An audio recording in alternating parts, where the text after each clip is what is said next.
Assalamualaikum warahmatullahi wabarakatuh. Apa kabar semuanya? Saya doakan dan saya harapkan semuanya dalam keadaan dan kondisi yang baik-baik saja. Karena apa? Kehidupan kita yang baik itu berawal dari kondisi kita yang baik pula.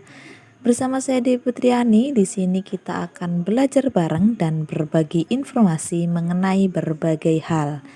Pada kesempatan kali ini kita akan membahas mengenai konsep diri positif dan juga konsep diri negatif. Jadi perlu diketahui bersama konsep diri itu ada dua, yaitu positif dan juga negatif. Konsep diri positif nanti pada akhirnya juga akan menghasilkan perilaku yang positif. Sedangkan untuk konsep diri yang negatif itu akan menghasilkan perilaku yang negatif. Kita bahas mulai dari konsep diri yang positif.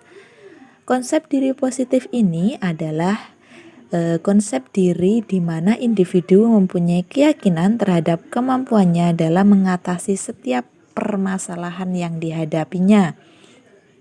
Merasa setara dengan orang lain, mampu menerima pujian karena memang layak untuk menerimanya, menyadari bahwa setiap orang memiliki berbagai macam perasaan, harapan, serta perilaku yang terkadang ada yang tidak disetujui dalam masyarakat, sehingga nanti pada akhirnya individu akan memiliki kemampuan untuk merubah diri lebih baik dalam kualitas hidupnya. Jadi yang dinamakan dengan konsep diri yang positif itu seperti itu. Kemudian ciri-cirinya apa saja? Jadi ciri-ciri individu yang memiliki konsep diri positif, yang pertama bahwa individu itu yakin akan kemampuan dalam mengatasi masalahnya. Dia juga tidak akan pernah lari dari masalah sebab individu itu percaya bahwa setiap permasalahan yang ada itu pasti ada jalan keluarnya. Itu ciri yang pertama. Kemudian untuk ciri yang kedua yaitu individu tersebut merasa setara dengan orang lain. Artinya dia selalu menghargai orang lain, tidak merasa dirinya yang paling hebat. Sebab setiap manusia itu pasti mempunyai kelemahan dan juga kelebihan masing-masing.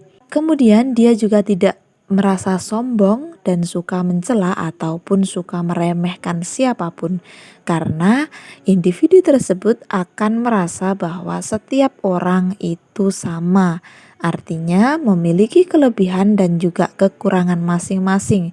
Tidak ada yang lebih hebat dan tidak ada yang kurang hebat atau tidak hebat. Ciri yang ketiga yaitu dia menerima pujian yang diberikan siapapun tanpa rasa malu. Artinya, pujian yang diberikan oleh orang lain terhadap dirinya itu diterima dengan baik dan tidak membuat dirinya langsung bangga dan besar hati dengan adanya pujian yang diberikan, serta tidak merasa lebih baik dari orang lain. Jadi tidak mudah berbangga hati ketika menerima pujian dari orang lain. Kemudian ciri yang selanjutnya yaitu sadar akan keunikan individu, menyangkut perasaan dan juga keinginannya serta perilaku. Ada beberapa perilaku yang terkadang tidak disetujui oleh masyarakat. Orang ini cenderung peka terhadap perasaan orang lain, apa yang dirasakan dan apa yang difikirkan, sehingga individu tersebut akan cenderung lebih menghargai dan menjaga perasaan orang lain. Dia juga akan menghargai keinginan dan perilaku orang lain yang mungkin meski terkadang itu tidak disetujui oleh masyarakat. Jadi dia tetap menghargai walaupun terkadang perilaku tersebut tidak sesuai dengan aturan yang ada di masyarakat. Namun bukan berarti dia ikut melakukan perilaku yang tidak disetujui tersebut. Dia hanya sebatas menghargai, karena pasti setiap orang dalam berperilaku itu memiliki alasannya masing-masing. Itu artian dalam menghargai. Kemudian ciri yang berikutnya yaitu mampu dan mau. Jadi mampu dan juga mau mengevaluasi dirinya serta merubah menjadi lebih baik. Di sini individu akan selalu mau mengintrospeksi dan juga mengoreksi dirinya sendiri sebelum dia mengoreksi atau mengevaluasi orang lain. Dia melihat dirinya sendiri sebelum dia mengomentari orang lain. Dia juga akan merubah dirinya menjadi lebih baik agar diterima oleh lingkungannya. Jadi ada semangat dan ada kemampuan untuk menjadi individu yang lebih baik sesuai dengan aturan dan tatanan yang ada di lingkungannya. Itu ciri-ciri dari orang yang memiliki konsep diri yang positif. Kemudian kita akan membahas konsep diri yang kedua, yaitu konsep diri negatif. Individu dengan konsep diri yang negatif ini merupakan individu yang cenderung peka terhadap kritik, kemudian responsif terhadap pujian atau cepat bangga, cepat senang ketika mendapatkan pujian, kemudian dia mudah cemas secara berlebihan, cenderung merasa tidak disenangi orang lain, serta bersikap pesimis terhadap tantangan dan juga persaingan. Ciri-ciri dari konsep diri yang negatif ini berikut penjelasannya. Jadi peka terhadap kritik di sini diartikan dia tidak suka menerima kritik yang diberikan terhadap dirinya. Entah itu kritik yang sifatnya membangun ataupun kritik yang lain. Jadi dia tidak akan pernah suka menerima kritik yang diberikan orang lain kepada dirinya. Individu ini biasanya juga mudah marah dan berpikiran negatif kepada orang yang memberikan kritik kepadanya. Jadi bukannya berterima kasih ataupun menghargai kritik yang diberikan kepadanya, dia akan cenderung lebih berpikir negatif kepada orang yang memberikan kritik kepadanya. Kemudian bagi orang seperti ini, kritik sering diartikan sebagai usaha untuk menjatuhkan harga dirinya.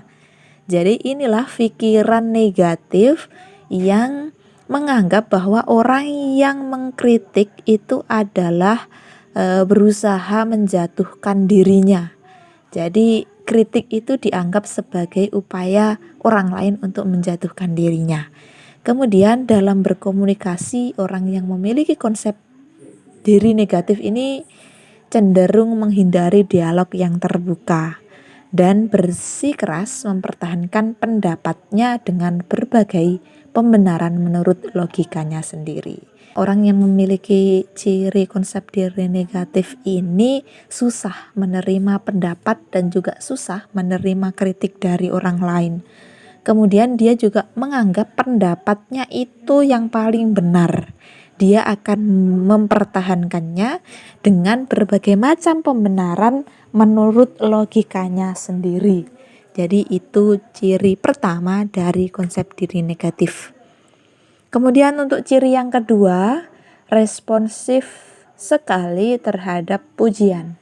Jadi dia senang dan juga antusias apabila mendapat pujian dari orang lain. Terlepas dari pujian itu pantas untuk diberikan pada dirinya atau tidak. Jadi dia tidak berpikir pujian ini memang untuk saya, memang sesuai dengan saya atau tidak. Itu dia tidak terlalu memikirkannya. Yang penting dia senang dan juga antusias ketika dipuji oleh orang lain. Kemudian cenderung bersikap hiperkritis. Artinya dia sering mengeluh, kemudian mencela atau meremehkan apapun dan siapapun. Jadi menganggap dirinya yang paling benar dan lain sebagainya. Mereka juga tidak pandai dan tidak sanggup mengungkapkan penghargaan atau pengakuan pada kelebihan orang lain. Jadi meski senang dipuji, tapi individu ini apabila mengungkapkan penghargaan atau pujiannya terhadap kelebihan orang lain, dia susah sekali. Jadi dia senang dipuji, tapi tidak senang memuji orang lain. Kemudian ciri yang selanjutnya, merasa tidak disenangi oleh orang lain. Jadi ini pikiran negatif selanjutnya, bahwa individu merasa tidak disenangi oleh orang lain. Mereka cenderung tidak diperhatikan, karena itulah dia menganggap orang lain sebagai musuh. Jadi dia menganggap tidak diperhatikan, kemudian menganggap orang lain sebagai musuh, sehingga tidak dapat melahirkan keakraban dalam persahabatan. Kemudian individu tersebut juga selalu merasa rendah diri, bahkan berperilaku yang tidak disenangi. Misalnya dia mudah membenci, mencela, dan juga bahkan suka melibatkan fisik atau adu fisik seperti berkelahi dalam menunjukkan ketidaksenangannya kepada orang lain. Kemudian ciri yang berikutnya, bersikap pesimis terhadap kompetisi. Hal ini terungkap dalam keengganan individu untuk bersaing dengan orang lain dalam membuat prestasi. Jadi karena cenderung memiliki rasa rendah diri, dia tidak pede, akhirnya tidak mampu atau enggan untuk bersaing dengan orang lain. Kemudian dia juga akan menganggap dirinya tidak berdaya dalam bersaing dan akan merugikan dirinya sendiri. Sehingga orang ini cenderung tidak suka akan tantangan atau persaingan dalam hal yang positif dan juga berprestasi. Itu tadi merupakan penjelasan mengenai konsep diri positif dan juga konsep diri negatif. Kemudian untuk mengetahui konsep diri seseorang, kita bisa menggunakan alat ukur yang berfungsi untuk mengukur konsep diri, yang disebut dengan TSCS, merupakan kepanjangan dari Teenage Self-Concept Scale yang dikembangkan oleh William H. Fitz di tahun 1971. Kemudian dimodifikasi oleh Julia Raymond Lawrence di tahun 2002 dengan 70 item pertanyaan. Jadi alat ukur TSCS ini berupa angket yang di dalamnya terdapat 4 pilihan opsi jawaban dan juga terdapat 8 aspek yang merupakan isi dari angket tersebut, yang meliputi aspek identitas diri, kemudian perilaku diri, penerimaan diri, fisik diri, diri secara etika atau moral, diri sebagai pribadi, diri dalam keluarga, dan diri secara sosial. Dari kedelapan aspek tersebut memuat pernyataan atau juga pertanyaan negatif ataupun juga pertanyaan atau pernyataan yang mengarah pada konsep diri positif. Demikian penjelasan yang bisa saya sampaikan pada kesempatan kali ini. Apabila ada pertanyaan bisa di-share di kolom komentar. Ada kurang lebihnya mohon maaf yang sebesar-besarnya. Wassalamualaikum warahmatullahi wabarakatuh.